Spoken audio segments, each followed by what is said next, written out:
why did you decide to create an exercise habit? Because I had my second child, and like all mums, you get a little unhappy with the body you get after it. And I had one parent say to me that that's just the way it is. You know, that's what happens. You have a child, that's your body, you live with it, you move on. You let go. You accept that you'll never be able to change it, kind of thing. Yeah. And I basically thought, screw that. Yeah.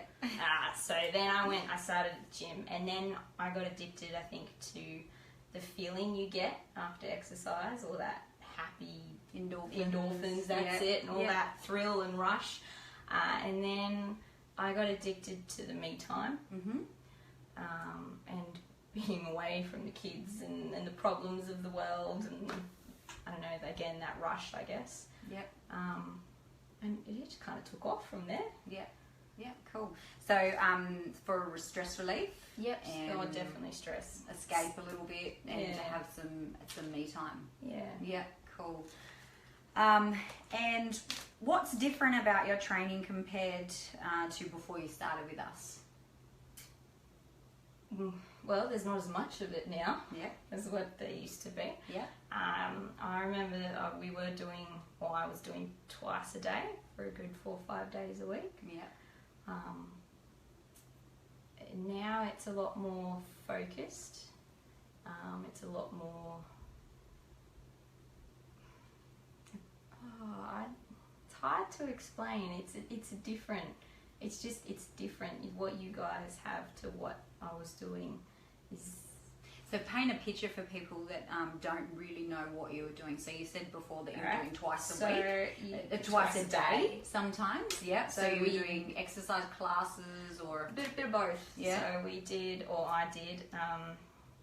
You do you get up Monday morning and you do a class. Then Monday afternoon I'd do another class. Tuesday morning I would do weights. Tuesday afternoon I'd do a class. Yep. And these classes are not, they're not like yoga classes. They are your 30 minutes, until you puke kind of classes. Yep. So it was 30 minutes, or sometimes they were out? Sometimes it's 45. So the next one, Wednesday mornings, are the ones that I taught, and they were 45. Yep. And then sometimes I'd have to go in actually Tuesday during the day as well to teach. And that's, again, 45 minutes. And then Wednesday afternoon it'd be off. Thursday morning I'd be back on. Thursday afternoon it'd be again, and Friday morning. Cool. So take us back to when your life was like that. How did that affect your life? Did it affect your life in a positive way or in a negative way? Ooh, both. Yeah. Positive in the sense that it was a nice mental stress relief. I think that's what I was hanging on to the most. I remember when I came to you guys, and you never said that I was doing too much, but you figured it out. Yeah, I figured it out pretty much. Yeah, and I was very hesitant to let it go because of the stress relief that it gives me and the help with my mental state, I guess. So on that side of things, it was good for that. But on the other hand, I was always tired. I was always exhausted. I pretty much always sore because you do so many classes and weights that you don't recover. So it's just one after the other, and always sick. I seem to catch every sickness that my child caught, or children, I should say now. And it's like you couldn't catch a break. Yeah. And then it would affect your mental state, and then so you'd go back to do more. Yeah, try and to escape life. The stress relief. Pretty much stress relief, and it'd just be this vicious circle. Yeah, so you're like a hamster running on the wheel. Yeah, pretty much. Yeah, going round and round in circles and getting nowhere. Yeah, and the weight doesn't shift or anything like that. You just go round and round and round. Yeah, and never actually getting a result. Yeah. So fast forward to now. And what you're doing compared to then, how has that affected you in a positive way or in a negative way? Well, I won't lie, it was hard to start with. Yeah. I think last year was a mental battle more than anything. Why do you think it was a mental battle? Well, moving gyms. Yeah. Doesn't, you know, I think because I made the choice to go to you guys on my own for myself. Yeah. And pretty much everyone, even people in my circle, were a little hesitant about it. Yep. Put up some resistance. Yeah. Yeah. And I thought, no, screw it. You know, where I am isn't working. I'm going to take the leap and just do it. I figured at the end of the year, if it doesn't work, then I'll shuffle back. Yeah. And deal with all the guilt and crap that comes with that. Later, yeah. That's future Ruth's problem. Yeah, pretty much, yeah. Poor future Ruth. Lost where I'm up to. So, doing it, when you changed exercising, the way that you're exercising now, did it change you? Right. Was it a positive or a negative effect? It was hard for you at first. Yep. So then you thought you're just going to dive right in. Yeah, it got better when my buddy came over. That I think once she came over, it was sort of like there was no guilt left. By leaving her at the other gym, I felt like I dropped her fitness. Yeah. So you were torn between. Yeah, pretty much between doing what I thought for me anyway was the right thing. Yeah. and then what I thought I should be doing for her. Yes. So it's a bit of a double-edged, yeah. Tissues Tissues on purpose. tissues. Oh, golly. So in terms of you slowing down, so when you came to us, you did start to slow down even though we never made you, but we just gave you the information. You're clever about that. Yeah. Yeah, kudos. Yeah. Because we don't make anybody do anything. No. We give you the information and then it's yours to decide. Even but when I went hunting for you guys to tell me to slow down and you still didn't do it and I went, oh.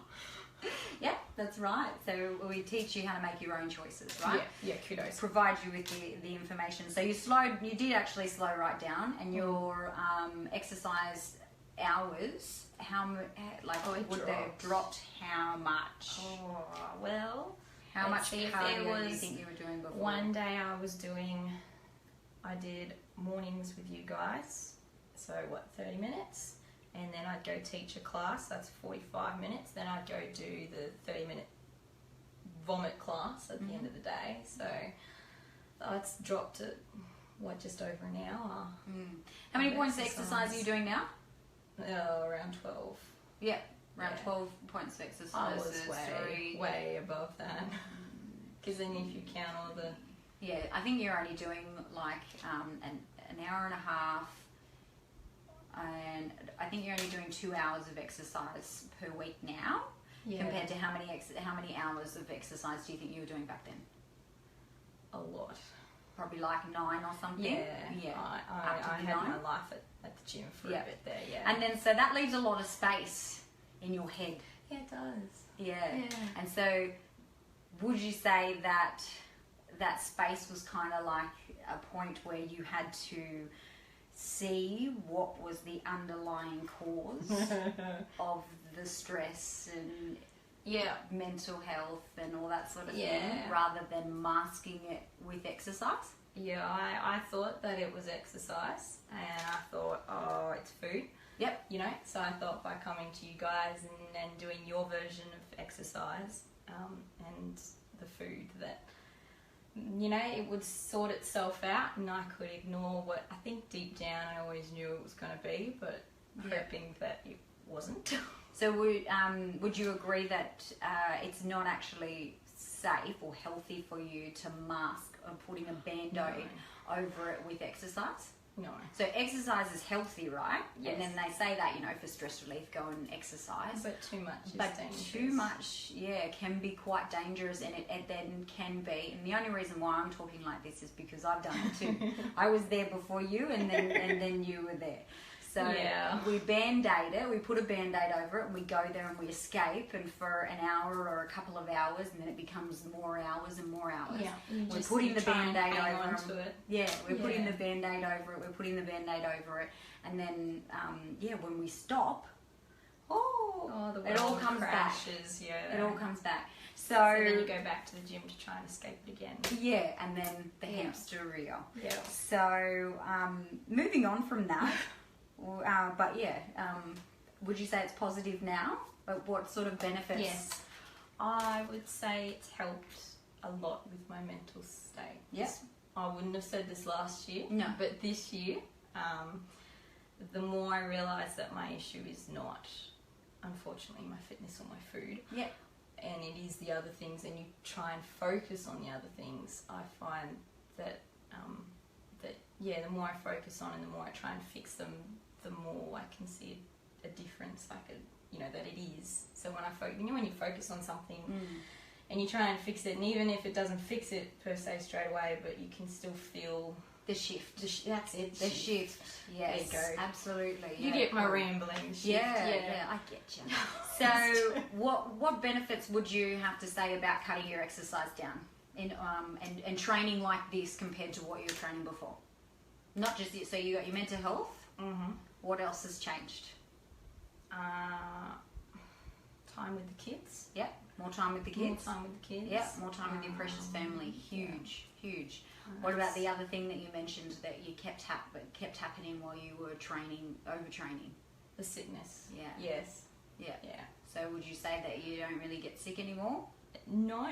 Well, so far this year I haven't been sick. Yeah. And that's a first in a few years. Yeah. I would have already caught something by now. And there was a time where you were just constantly sick. Yeah. And then when my body gets run down, you get all the cold sores and the ear infections. And at the moment, it gets run down, but it hasn't gotten there yet. So for me, that's a big... Because you're actually giving it time to recover. Yeah. So rest is just as important as your workout. That, and I'm learning my triggers. Yeah. So when it starts to get too much, just slowly go no and pull back. Good gal, love it. All right, so you're already in pretty good shape.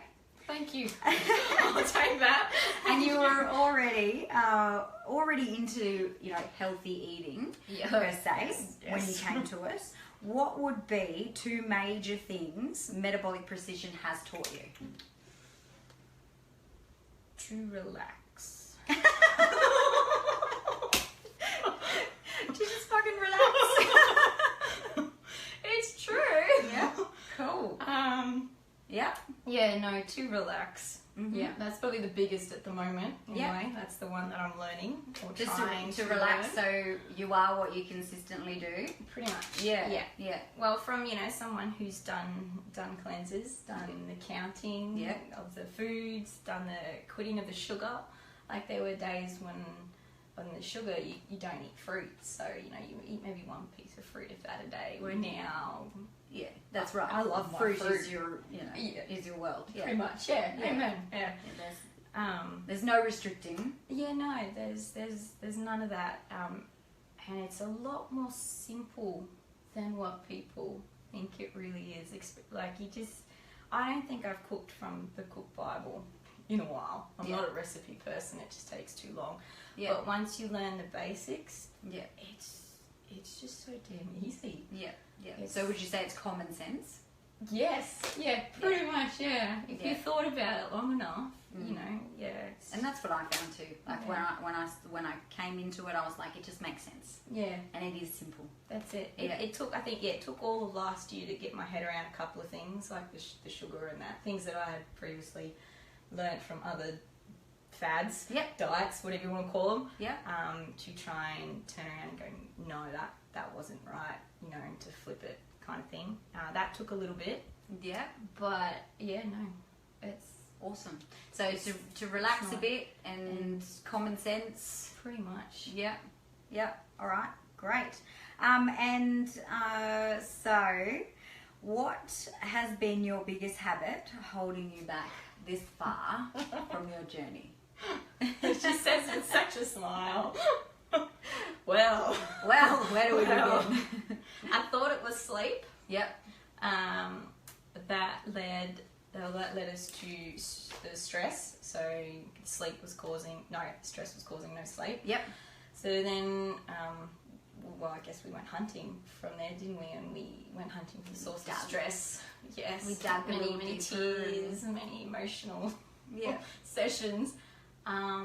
Now I would put it down to, I guess, a few things. My anxiety, not being able to say no, which causes stress, because I don't want to do it, but I can't say no to people. So doing too much, focusing on too much. and not focusing achieving on everybody else rather than me. You know, like when they'd ask me to come in and work, or they'd ask me to do, you know, without naming any names, do stuff or something. Yeah. And you know, I didn't say no. Yeah. I just, you know, you didn't do what was right for you at that time. Even if it cost spending time with the kids or doing something with the kids, that would be sacrificed because I couldn't say no to the other people. Yeah. So which then lights up the anxiety and the nerves and all of that, the mental, and then that's the other one would be my mental battle. Yeah. And in terms of you trying to do everything for everybody else and focusing on so much, would you say that your habit is, what would you say that your habit is holding you back? Are you trying to focus on too much? Maybe. So let's talk about your food, right? Yeah. So you eat healthy. Yeah. You know how to eat, and you know how to exercise now. And you know, at one stage you were trying to be too perfect. Yeah. Weren't you? Yeah. Yeah. Yeah. And well, then you know, I like my gold stars, me and my ticks. I don't like my crosses. Yeah. So, can that be a good thing and a bad thing? Can't it? Yeah. It's a good thing that you want to get everything right, but it's not hard to get it right. People probably hate me for saying that, but for me it wasn't, because it's one thing I can control. Yes. Yeah. And so I think that's why it's so hard to let go of it and pull it back and relax and have the off meal or something, or not feel guilty for having it. Yeah. Because it's, you know, when your world is falling apart and the only thing you can control is your nutrition. Yeah. Even when in your fitness you're not moving anywhere and you feel like you've hit a wall again, the only thing you can control is what you eat. Yeah. So if I can control that, then I feel like I have some form of control. Yeah. And it's not a complete. So you did focus really hard on being 100% and being perfect. I still do. So I'll tell you guys that I told Ruthie to relax and go and have an off meal. And if the, you know, events come up, birthday parties or, you know, weddings, like life in general comes up, I don't want you to feel like you have to miss out, because she has got really good staples and is really consistent with her nutrition. So I told her, go and eat the cake. Which I know that when I say go and eat the cake to Ruth, that doesn't mean that she's going to eat the cake every goddamn day. No. Well, okay. Give me a burger or something. Yeah, go and eat a burger, right? Right? You got to eat carbs, not sugar. Okay. So if I say to her, go and eat a burger, I know that she's not going to eat a burger every day. So she's going to go and plan it. She's going to go and have that burger. She's going to enjoy it with her family or her husband or whatever, right? Yeah. In saying that, since doing that, she's lost 4 centimeters around her waist. Last time we measured her. So she eats burgers and she loses. Who would have thought? Who would have thought? Sure didn't.